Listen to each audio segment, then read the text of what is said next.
اور آپ کے محبوب کے محبوبوں کا ذکر کرنے کے لیے ہم حاضر ہوئے ہیں۔ تو قرآن مجید کی جو آیہ کریمہ میں نے آپ کے سامنے تلاوت کی، سورہ فاتحہ کی آیہ کریمہ ہے۔ ہر مومن ویسے پڑھے نہ پڑھے، جب بھی نماز پڑھتا ہے تو یہ دعا مانگتا ہے، اہدنا الصراط المستقیم، مولا ہمیں سیدھے راستے پر چلا۔ اب جب یہ دعا ہو گئی تو ذہن کے اندر سوال آتا ہے کہ مولا وہ کون سا راستہ ہے جس کی یہ دعا کر رہا ہے کہ اس راستے پہ چلا؟ تو رب نے خود ہی بتا دیا کہ صراط الذین انعمت علیہم، ان لوگوں کے راستے پر جن پر تو نے انعام کیا۔ یا اللہ پہلے یہ دعا کی کہ ہمیں سیدھے راستے پہ چلا، نہیں پتا تھا کہ سیدھا راستہ کون سا ہے، پھر تو نے خود ہی بتا دیا کہ صراط الذین انعمت علیہم، ان لوگوں کا راستہ جن پر تیرا انعام ہوا ہے۔ اب یہ بھی پتہ چل گیا کہ جن پر تیرا انعام ہوا ہے، تو یہ بتا کہ وہ انعام یافتہ لوگ ہیں کون؟ جن کے راستے پر ہم نے چلنا ہے تو وہ کہ جن پر تیرا انعام ہوا ہے، لیکن وہ انعام یافتہ بندے ہیں کون کہ جن پر تو انعام کرتا ہے اور جن پر تیرے فضل اور رحمت کے جو معاملات ہیں وہ ہوتے ہیں۔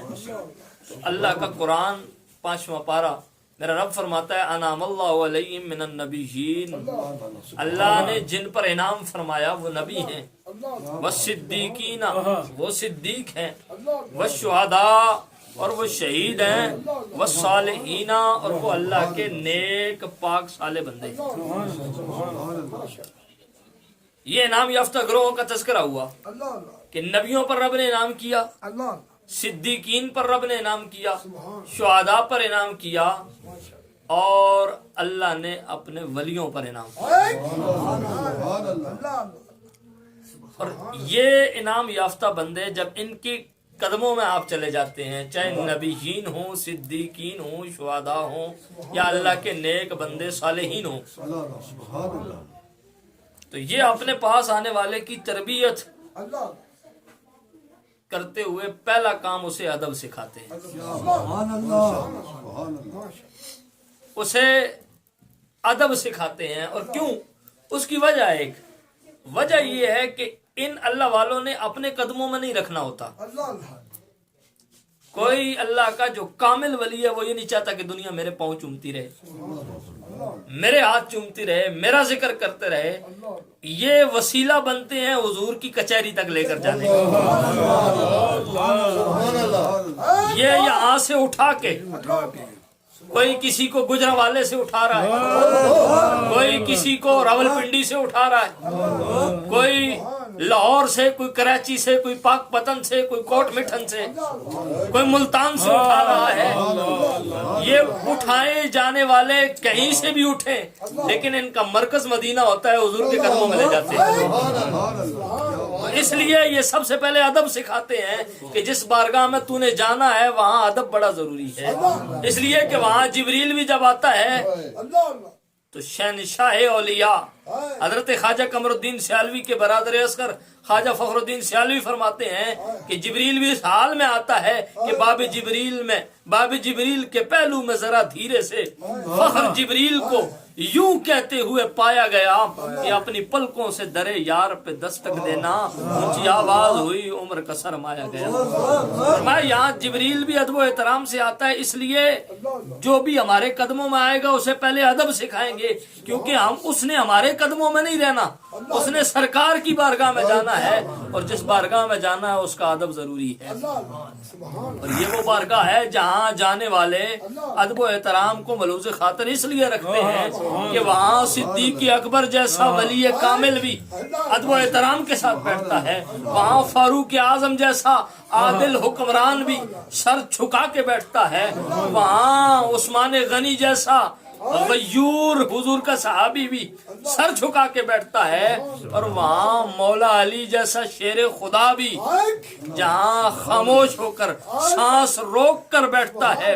اور کسی نے یہ نہیں اس لیے کہا تھا کہ نفس می گم کردہ آیت جنید و با یزیدی جہاں. فرمایا یہ تو وہ دربار ہے کہ جہاں با یزید اور جنید بھی آتے ہیں تو سانس روک کر بیٹھتے ہیں. کہ سرکار کی بارگاہ میں سانس لینا بھی یہ بے ادبی کے دائرے میں آتا ہے. تو فرمایا یہاں حضرت جنید بھی آئے.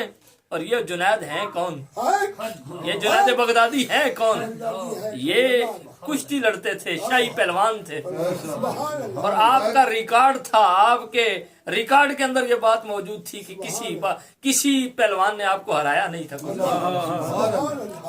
شاہی مقابلہ تھا، آپ کو بلا لیا گیا. حضرت جنید چلے گئے. یہ بھی ذہن کے اندر رکھیں کہ جنید بنتا کب ہے.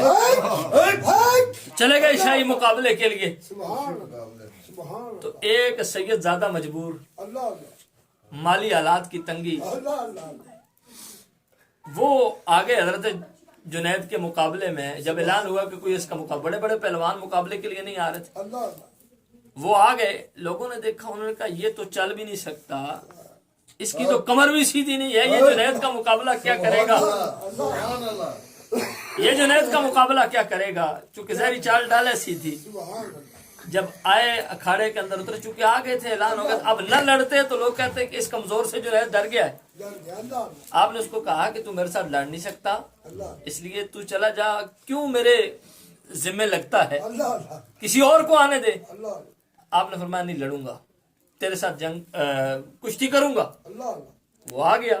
جب اس نے ہاتھوں میں ہاتھ ڈالا نا تو حضرت جنید کو کہنے لگا کہ تمہیں پتا ہے کہ میری طاقت اتنی نہیں ہے کہ میں تیرے ساتھ لڑ سکوں، میں لڑنے کے لیے آیا بھی نہیں ہوں، میں خون رسول ہوں، مجبور ہوں. ہم کسی کے آگے ہاتھ پھیلا کے مانگ نہیں سکتے، صدقہ ہمارے اوپر حرام ہے، ہم صدقہ لیتے نہیں ہیں. جنید تیرے ہاتھوں میں ہاتھ ڈال کے صرف تو سے یہ کہنے آ رہا ہوں کہ جنید میرا خیال کرنا مسئلہ. بس جب دل کی دنیا بدلنے لگے تو پتہ نہیں پھر کیا سے کیا ہو جاتا ہے. حضرت جنید نے جان بوجھ کر خود کو گرا دیا.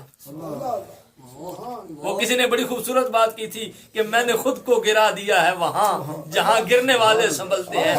یہ وہ دربار تھا جہاں جنید گر رہا تھا کہ اس دربار پہ جو آ کے گرتا ہے سیدہ کا وہ دربار ہے کہ اگر گرا ہوا بھی ہو تو وہ اسے اٹھا دیتے ہیں. حضرت جنید گر گئے. بادشاہ نے کہا ایسا نہیں ہو سکتا، میرا پہلوان گر نہیں سکتا، بڑے بڑے پہلوانوں سے نہیں گرا، اس کمزور سے کیسے گرے گا؟ دوسرے بار لگاؤ. پھر لگا، پھر گر گئے. تیسری بار اس سید نے جب ہاتھوں میں ہاتھ دیے، کہا تو ہوگا نا جنید گر کے دیکھ تو صحیح، تو یہاں پر گرے گا میرا نانا تجھے عرش اولا تک پہنچا دے گا، تجھے عرش اولا کی بلندیاں طے کرا دے گا. بس وہ حضرت جنید کا وقت تھا. آئے تو اکھاڑے کے اندر پہلوان تھے، لیکن جب نکلے تو ولی کامل بن کے نکلے. ادب بڑی چیز ہے. اس مقام کے اندر حضرت امام اعظم ابو حنیفہ جس امام کے ہم مقلد ہیں، حضرت امام اعظم ابو حنیفہ آپ بیٹھے ہوئے ہیں، آپ کی مجلس لگی ہوئی ہے. صوفیاء کا ادب بڑی چیز ہے. صوفیاء کے ادب کا انتہائی معاملہ نازک ترین ہے. بیٹھے ہوئے ایک بچے گلی کے اندر کھیل رہے ہیں، ایک بچے نے گیند پھینکی اور حضرت امام اعظم ابو حنیفہ کے گود میں آ کر گری. اب محلے کے بچے بھی جانتے ہیں کہ بہت بڑا عالم ہے، بہت بڑا اللہ کا ولی ہے. اب ڈرتے ہیں جاتے ہوئے وہاں ان کے پاس لینے کے لیے. ایک بچے نے کہا تم ڈرتے ہی رہو گے، میں لے کے آتا ہوں. ادب بہت بڑی چیز ہے. کہا میں لے کے آتا ہوں. اس نے کوئی نہیں دیکھا کہ بڑے بزرگ بیٹھے ہوئے ہیں، محفل لگی ہوئی ہے، رب اور رسول کا ذکر ہو رہا ہے. وہ آیا محفل کو چیرتا ہوا حضرت امام اعظم ابو حنیفہ کی گود سے وہ گیند اٹھائی، بھاگ کے چلا گیا. حضرت امام صاحب نے اس لڑکے کی طرف نظر اٹھا کر دیکھا، کہنے لگے لگتا ہے یہ حلالی نہیں ہے، لگتا ہے یہ حلالی نہیں ہے. لوگوں نے کہا آپ کو کیسے پتا؟ فرمایا جا کے پوچھ لو. جب تحقیق کی گئی، پتہ کیا گیا تو واقعی وہ حلالی نہیں تھا. اس واقعہ کو میں پڑھ لینے کے بعد بڑا حیران ہوا کہ یہ کون سی ایسی بات امام اعظم ابو حنیفہ نے کر دی. جب میں نتیجے پر پہنچا تو میں نے یہ دیکھا کہ امام اعظم ابو حنیفہ یہ بتا رہے ہیں کہ جو علماء کا اور اللہ کے ولیوں کا ادب نہیں کرتا وہ حلالی ہو ہی نہیں سکتا، اور جو حلالی ہو وہ اللہ کے ولیوں کی بے ادبی کر ہی نہیں سکتا. اس مقام پر، ان جگہوں پر آ کر ادب و احترام بہت ضروری ہے. اور یہ اولیاء کاملین، یہ اللہ کے نیک بندے ادب ہی سکھاتے ہیں. حضرت شیخ بہاءالحق زکریا ملتانی آپ کا ایک گلی سے گزر ہو رہا تھا، ایک گناہگار بندہ، ساری دنیا جانتی ہے بڑا گناہگار ہے، آیا حضرت کے ہاتھ چومے، ادب سے حضرت کو ملا، چلا گیا، مر گیا۔ بعد میں کسی نے خواب میں دیکھا، اس کو کہا تیرے ساتھ کیا معاملہ ہوا ہے؟ تھا تو بڑا گناہگار، کہنے لگا مجھے رب نے بخش دیا ہے، میری بخشش ہو گئی ہے۔ انہوں نے کہا نماز تو نہیں پڑھتا تھا، روزے تو نہیں رکھتا تھا، حج تو نے نہیں کیا تھا، زکات تو نہیں دیتا تھا، کوئی نیک عمل تیرے پلے نہیں تھا، تو پھر بخشا کیسے گیا؟ اس نے کہا واقعی میں بھی یہ جانتا ہوں کہ میرے پلے میں کچھ نہیں تھا، میرے عملوں کے حساب سے پلہ خالی تھا، لیکن میں ایک دن غوث بہاءالحق زکریا ملتانی سے ملاقات کے لیے آیا، آپ سے ملا، آپ کے ہاتھوں کو ادب و احترام سے چوما، بس ولی کامل کے ہاتھ چومنے کی دیر تھی، اللہ نے میری قسمت بدل دی، غوث بہاءالحق کے ہاتھ چومنے کی برکت سے اللہ نے مجھے بخش دیا ہے، اللہ نے مجھے بخش دیا ہے۔ اور انسان تو جنت کے لیے بنا ہے نا، جنت حضور کا غلام ہو، حضور کا کلمہ، بے شک گناہگار ہو، جنت میں ہی جانا اس نے، اور وہاں تو اللہ کے ولیوں کے ادب سے وہ جنت میں چلے جاتے ہیں جو جنت کے لیے نہیں بنے، نہیں بنے جنت کے لیے۔ آپ کہیں گے یہ کیسی بات کر دی ہے؟ رب کا قرآن کہتا ہے کہ اصحاب کہف کا کتا جنت میں جائے گا، وَقَلْبُهُمْ بَاسِطٌ ذِرَاعَيْهِ بِالْوَصِيدِ،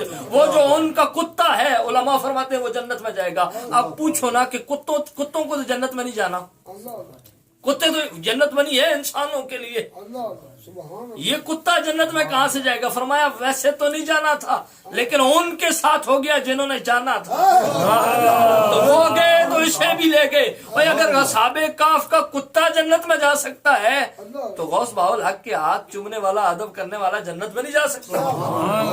اللہ کے ولی کا ادب انتہائی ضروری ہے، جس دل کے اندر اللہ کے ولی کا ادب آ جائے گا، اور جو اللہ کے ولی کا ادب کرنا سیکھ لے گا، اس کی دنیا بھی سنور جائے گی اور اس کی آخرت بھی سنور جائے گی۔ دوستان محترم، آپ اللہ کے ولیوں کی تاریخ اٹھا کے دیکھ لیں، ان کے معاملات آپ دیکھ لیں، میں جو ہے وہ یہ دیکھ کر حیران رہ گیا کہ اللہ کے ولیوں کا ادب انسان کو کہاں سے کہاں تک پہنچا دیتا ہے، اس کو جو منازل وہ زندگی بھر طے نہیں کر سکتا، جو منزلیں اس کو زندگی بھر طے کرنا اس کے لیے مشکل ہوتی ہیں، اللہ کا ولی اس کو ایک نظر میں وہ طے کرا دیتا ہے۔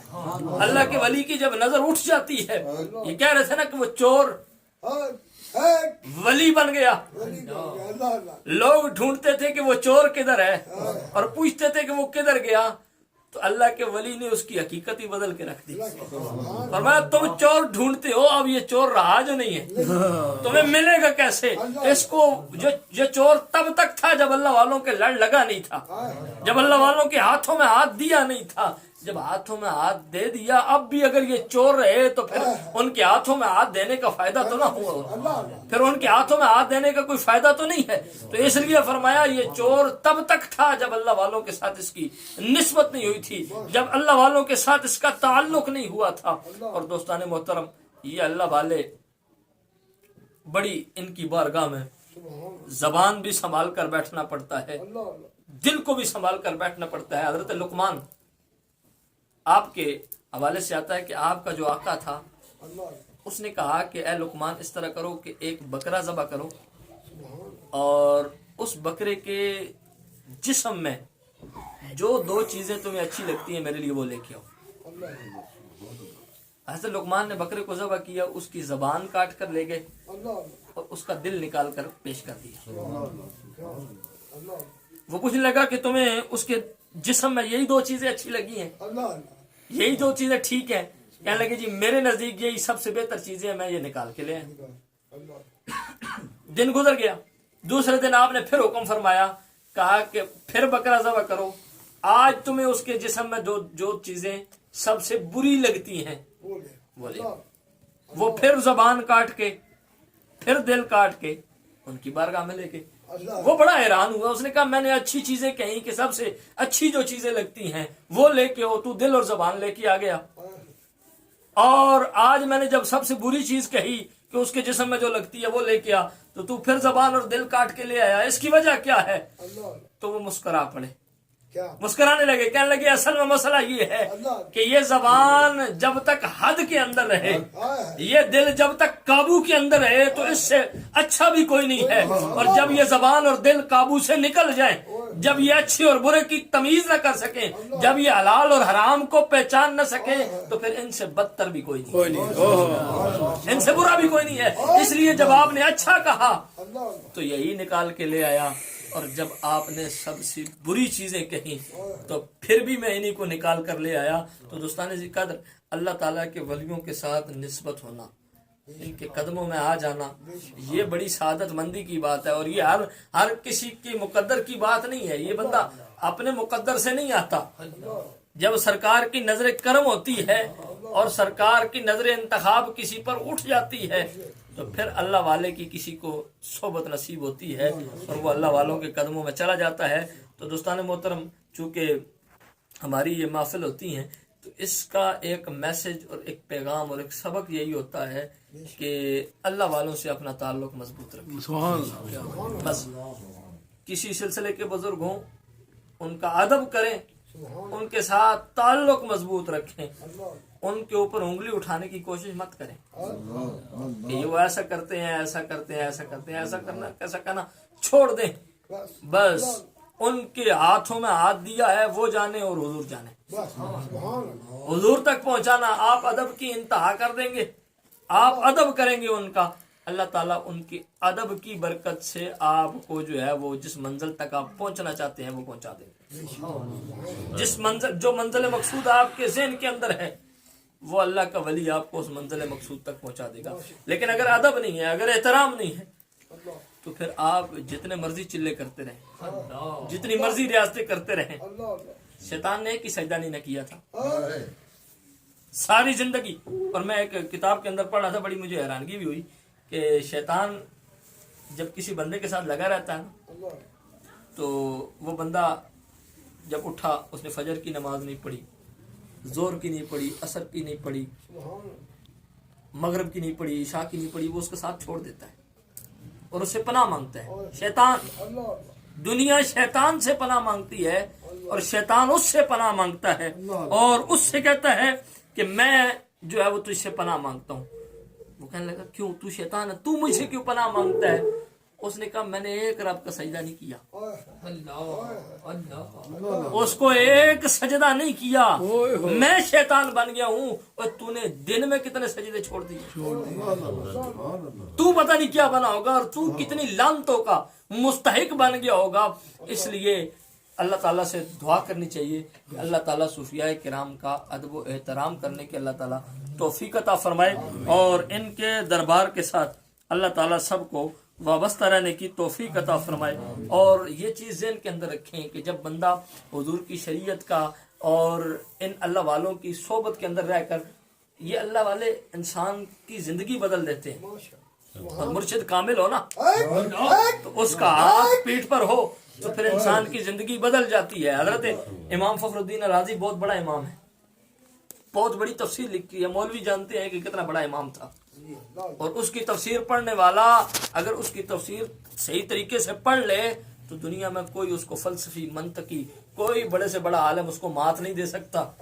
لیکن وہ امام جب دنیا سے پردہ کرنے لگا، امام فخر الدین رازی، تو شیطان آ گیا، کہنے لگا امام فخر الدین رازی ساری زندگی مناظر کی ہیں، تقریریں کی ہیں، باس مباحثے کی ہیں، بتا خدا کو کس دلیل سے ایک مانتا ہے۔ بہت بڑا امام تھا، بہت بڑا علم تھا، 360 دلیلیں خدا کے ایک ہونے پر دی، ایک دو نہیں، 360 دلیلیں امام فخر الدین رازی، اور جو دلیل دیتے ہیں شیطان رد کر دیتا، کیونکہ اس نے بھی تو پڑھا ہوا تھا، اگرچہ اس کو علم نے نفع نہیں دیا، پڑھا ہوا تھا، وہ جو دلیل دیتے ہیں رد۔ آپ کے مرشد ہے شیخ نجم الدین کبریٰ، دریا کے کنارے پہ وضو کر رہے ہیں، جب دیکھا کہ مرید مشکل میں پھنس گیا ہے، وہاں سے پانی کا چھینٹا مارا، ان کے چہرے پہ جا کے لگا، ان کہنے لگے اور فخر الدین رازی اس کو دلیلیں دینے کی ضرورت نہیں ہے، شیطان ہے، اس کو کہ میں بغیر دلیل کے خدا کو ایک مانتا ہوں، مجھے کسی دلیل کی ضرورت نہیں، میں اس خدا کو بغیر دلیل کے ایک مانتا ہوں۔ اور بصرہ کے اندر ایک بزرگ گزرے ہیں جن کا نام ہے شیخ مسکی، مسکی اس کو کہتے ہیں جیسے خوشبو آتی، وہ بندہ اتنی اس سے خوشبو آتی تھی، جس گلی سے جس راستے سے گزر جاتا تھا خوشبو ہی خوشبو۔ ایک بندے نے اسے پوچھ لیا بھئی تو کون سی خوشبو لگاتا ہے کہ تو جس گلی سے گزر جاتا ہے پیچھے کئی دنوں تک خوشبو رہتی ہے، وہ کہتا ہے میں تو خوشبو لگاتا ہی نہیں ہے. وہ کہنے لگا تیرا بڑا خرچہ ہو جاتا ہوگا, اتنی خوشبو جو استعمال کرتا ہے مہنگی, کون سی خوشبو ہے؟ انہوں نے کہا میں تو کوئی خوشبو نہیں لگاتا. انہوں نے کہا پھر تیرے جسم سے خوشبو کیسے آتی ہے, مجھے پھر سارا واقعہ بتا. اللہ کا جو ولی ہوتا ہے وہ اپنے مرید کی نظر کے اندر شرم و حیا سب سے پہلے پیدا کرتا ہے, ادب سکھاتا ہے, شرم و حیا سکھاتا ہے, اور اس کی نظروں کے اندر ہر ایک کا حیا ہوتا ہے. صرف یہ ماں بہن بیٹی کا حیا یہ تو ہے ہی ہے نا, اس کی نظروں میں بڑوں کا حیا ہوتا ہے, اپنے استاد کا حیا ہوتا ہے, اپنے پیر کا حیا ہوتا ہے, اور اپنے پیر کے پیروں کا حیا ہوتا ہے, حضور کی آل کا حیا ہوتا ہے, حضور کے صحابہ کا حیا ہوتا ہے. جب یہ حیا اس کی آنکھوں میں آ جاتے ہیں پھر وہ ولایت کی مراتب کو طے کرتا ہے. شیخ مسکی, آخری بات, شیخ مسکی جو ہے وہ کہنے لگے کہ میں بچہ تھا لیکن میرے والد نیک آدمی تھے, تربیت اچھی کی تھی, شروع سے شرم و حیا کے حوالے سے اور مجھے تعلیمات دی تھی. کہنے لگا مجھے ایک کپڑے والے کی دکان پر چھوڑ دیا کہ یہ کام کرے گا لڑکا. میں اس کے پاس مزدوری کرنے لگا. کپڑے کے مالک کے پاس ایک بڑھیا آ گئی, کہنے لگی میں نے کپڑا خریدنا ہے. کپڑے کے 8-10 تھان اس نے نکلوائے. کہنے لگی میں ایک گھر میں نوکرانی ہوں, میری مالکن نے یہ کپڑے پسند کرنے ہیں, یہ 8-10 تھان اس لڑکے کو دے کر ہمارے ساتھ بھیج دو. کہتے میں بڑا خوبصورت, یہ 8-10 تھان اس کو دے کر بھیج دو, اور جو تھان پسند آیا مالکن رکھ لے گی, پیسے اس کو دے دے گی, باقی واپس لے آئے گا. وہ کہتے ہیں میں پیچھے پیچھے چل پڑا گیا, ایک خوبصورت محل تھا اس کے اندر وہ مجھے لے گئی, اس کے اندر ایک خوبصورت کمرہ تھا, اس کمرے کے اندر مجھے بٹھا دیا. ابھی یہ میں کپڑے لے کے بیٹھا ہوا تھا کہ حسین و جمیل عورت اس کمرے کے اندر داخل ہوئی. اب وہ میرے پاس آ کر بیٹھ گئی, مجھے وہ گناہ کی طرف راغب کرنے لگی, میں اس سے اپنے آپ کو کھینچ رہا تھا. اس نے کہا جتنی قیمت چاہیے, جتنا معاملات دنیا کا چاہیے, اللہ والوں کی ایک نشانی یہ بھی ہوتی ہے کہ یہ دنیا سے دور ہوتے ہیں. دنیا کے مال و دولت کی ان کی نظر میں کوئی قیمت نہیں ہوتی, دنیا کو یہ پاؤں کی ٹھوکر پر بھی نہیں رکھتے. اور حضرت داتا علی اجویری آپ فرماتے ہیں کہ یہ جو دنیا ہے, حدیث پاک کا مفہوم بیان فرمایا کہ یہ جو دنیا ہے یہ مردار ہے, اور اس کے جو طلبگار ہیں وہ کتے ہیں. یہ داتا صاحب بیان کر رہے ہیں. کاش ان اولیاء کی تعلیمات ہم سمجھتے. تو وہ شیخ مسکی کہنے لگے مجھے دنیا کی ضرورت نہیں ہے, میری جان چھوڑو اور مجھے اپنے راستے میں جانے دو, تو اپنا کام کرو. کہا جانے تو نہیں دوں گی, میں تو یہاں شور ڈال دوں گی, رولا ڈالوں گی, اور تو بے قصور بھی ہو تو آج تو بے قصور ثابت نہیں ہوگا. کہنے لگے میں سوچنے لگا کہ اس سے اپنے آپ کو بچاؤں کیسے. اس کو کہا میں نے بیت الخلاء میں جانا, واش روم میں جانا ہے, مجھے پیشاب کی عادت ہے, میں پیشاب. وہ اپنی نوکرانی کو کہتی ہے جا چلا جا, اس کو ساتھ لے جا. کہتا ہے میں گئے وہاں پہ, میں نے سوچا کہ اب اگر میں اس حالت میں رہتا ہوں تو یہ مجھے نہیں چھوڑے گی. کہتے وہاں جو گندگی تھی نا, وہ جو گندگی تھی وہ میں نے اٹھائی اپنے چہرے پہ مال لی. میرے جسم سے بھی بدبو, میرے چہرے سے بدبو, میرے کپڑوں سے بدبو. جب میں وہ گندگی لگا کے باہر نکلا نا تو وہ نوکرانی دیکھ کر ڈر گئی, کہنے لگی یہ پاگل ہے, پاگل ہے, دوڑی. اور اس کی مالکن نے جب مجھے اس حالت میں دیکھا تو وہ بھی کہنے لگی پاگل ہے, پاگل ہے. کہنے لگے میں اس جگہ سے نکل کر ایک باغ کے اندر گیا, میں نے غسل کیا, کپڑے بدلے, اور اپنے آپ کو دھو کر جب میں گلیوں سے نکلتا تھا تو لوگ میرے پیچھے پیچھے ہوتے تھے. اور کہتے ہیں اصل میں مسئلہ میرے ساتھ یہ ہوا کہ میری آنکھ لگ گئی. جب رات کو میں سویا تو ہوا یہ کہ میں نے ایک نورانی شکل والا دیکھا, ایک نورانی صورت دیکھی, اور اس صورت والے نے میرے جسم پر ہاتھ پھیرا. بس اس کے ہاتھ پھیرنے کی دیر تھی میرے جسم سے خوشبو کے ہلے نکلنے شروع ہو گئے. میں نے اس سے پوچھا کہ تو کون ہے جس نے میرے جسم میں خوشبو پیدا کر دی ہے, میرے چہرے میں نورانیت پیدا کر دی ہے. وہ کہنے لگے دنیا مجھے جبریل کہتی ہے, اور میں ان کے پاس آتا ہوں جو اپنی عزت کو بچا کے رکھتے ہیں, جو اپنی عزت کا تحفظ کرتے ہیں. پھر ان کے جسم سے ایسی خوشبو آتی ہے ان کے, اور یہ اب ان کے انہوں نے کہا انہوں نے میں جسم پر گندگی لگائی. اب ظاہری طور پر گندگی, حضرت بایزید بستامی آپ جا رہے ہیں, سامنے سے کتا آ گیا. اب کتا آ گیا اور پگڈنڈی ہے, چھوٹا سا راستہ ہے, بننا ہم پنجابی میں جیسے کہتے ہیں, وہ بننا ہے, بننے پہ کتا ہے, ادھر بھی فصل کو پانی لگا ہوا ہے, ادھر بھی پانی لگا ہوا ہے, ادھر جائیں گے تو کیچڑ میں کپڑے خراب ہو جائیں گے. حضرت بایزید بستامی بھی کھڑے ہو گئے, کتا بھی کھڑا ہو گیا. کتے نے بھونک کر کچھ کہا, حضرت بایزید بستامی نے پانچے اوپر کیے, اس کھیت میں اتر گئے, کتا گزر گیا. مردوں نے کہا حضرت یہ کتا تھا, اس کو پتھر مارتے یہ نیچے اتر جاتا, آپ گزر جاتے. اور کتے نے بات بڑی پتے کی ہے, کتے نے مجھ سے کچھ کہا ہے. اب یہ اللہ کا ولی ہو تو پھر سمجھتا بھی ہے نا. آپ اور میں ہم تو کہتے کتا بھونک رہا ہے, لیکن اللہ کے ولیوں سے وہ باتیں کرتا ہے, ان کو باتیں وہ بتاتا ہے. کہا کتے نے مجھ سے ایک بڑی قیمتی بات کی ہے, بڑی اہم بات کی ہے. اور کتے نے کیا کہا تھا آپ سے؟ اس نے کہا تھا بایزید آج اگر میں اس فصل کے اندر اتر گیا، میں تو کتا ہوں، میں تو ویسے ہی گندا رہتا ہوں، میں ویسے ہی گندا ہوں، یہ کیچڑ لگ گیا تو مجھے کیا فرق پڑنا ہے، جو گندا جو ہوں اور گندگی لگ گئی تو کون سا فرق ہے. لیکن اگر تو آج اس کھیت کے اندر نہیں اترتا، مجھے اتار دیتا ہے، تو تیرے دل کے اندر غرور آئے گا کہ دیکھ میں بڑا ہوں، یہ چھوٹا ہے، یہ اترا ہے، میری وجہ سے یہ اترا ہے، میں بڑا ہوں، یہ چھوٹا ہے.